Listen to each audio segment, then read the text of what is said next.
Shalom, selamat pagi Bapak Ibu Saudara yang dikasihi Tuhan Yesus Kristus.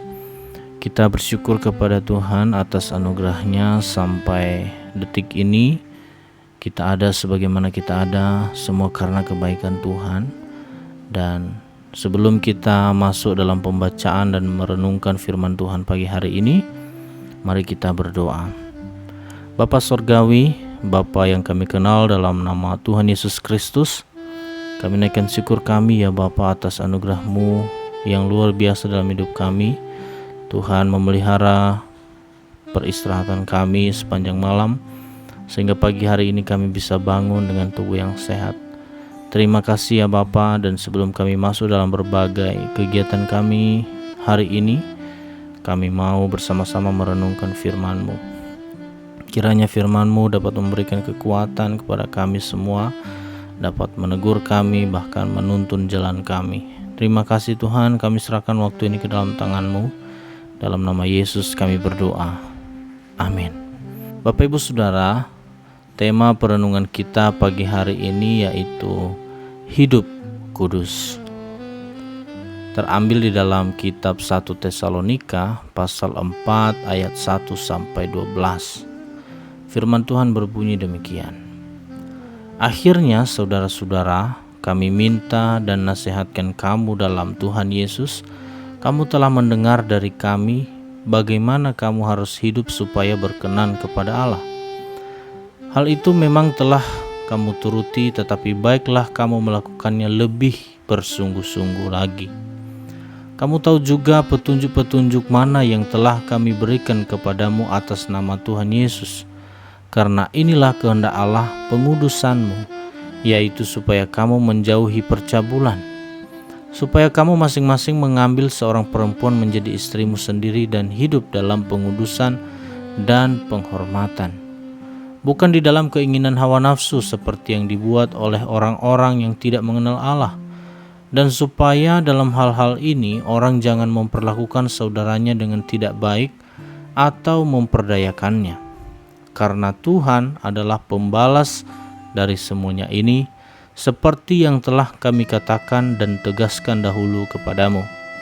Allah memanggil kita bukan untuk melakukan apa yang cemar, melainkan apa yang kudus. Karena itu siapa menolak ini bukanlah menolak manusia, melainkan menolak Allah yang telah memberikan juga Roh-Nya yang kudus kepadamu. Tentang kasih persaudaraan tidak perlu dituliskan kepadamu, karena kamu sendiri telah belajar kasih mengasihi dari Allah. Hal itu kamu lakukan juga terhadap semua saudara di seluruh wilayah Makedonia. Tetapi kami menasihatkan kamu, saudara-saudara, supaya kamu lebih bersungguh-sungguh lagi melakukannya. Dan anggaplah sebagai suatu kehormatan untuk hidup tenang, untuk mengurus persoalan-persoalan sendiri dan bekerja dengan tangan seperti yang telah kami pesankan kepadamu, sehingga kamu hidup sebagai orang-orang yang sopan di mata orang luar dan tidak bergantung pada mereka. Bapak Ibu Saudara, tidak dapat dipungkiri bahwa dunia tempat kita berpijak saat ini menyediakan begitu banyak fasilitas. Mulai dari yang menjanjikan masa depan sampai yang menjanjikan ketenangan, kenikmatan, dan kebahagiaan. Bahkan ada fasilitas-fasilitas penuh godaan sehingga manusia tergoda untuk melampiaskan hawa nafsu.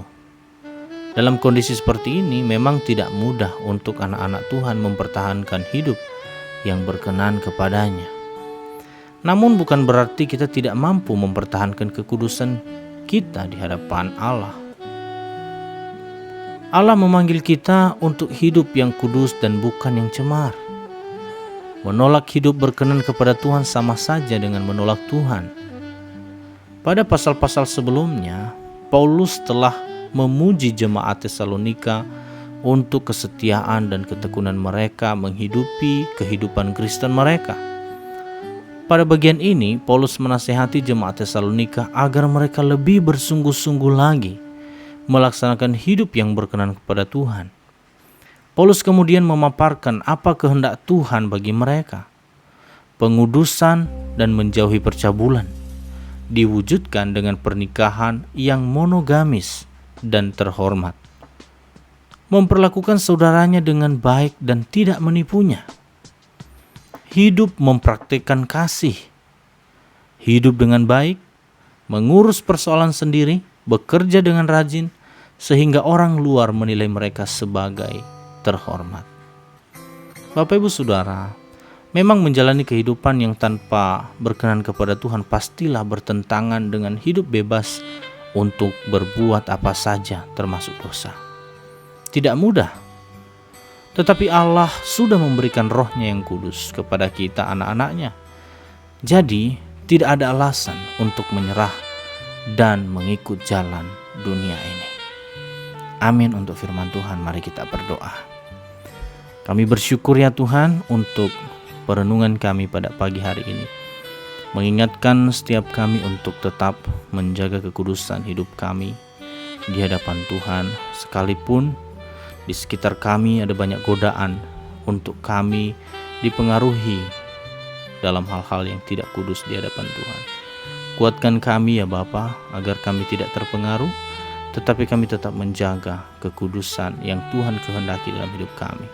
Kami siap masuk dalam berbagai aktivitas kami hari ini. Dalam nama Tuhan Yesus kami berdoa. Amin.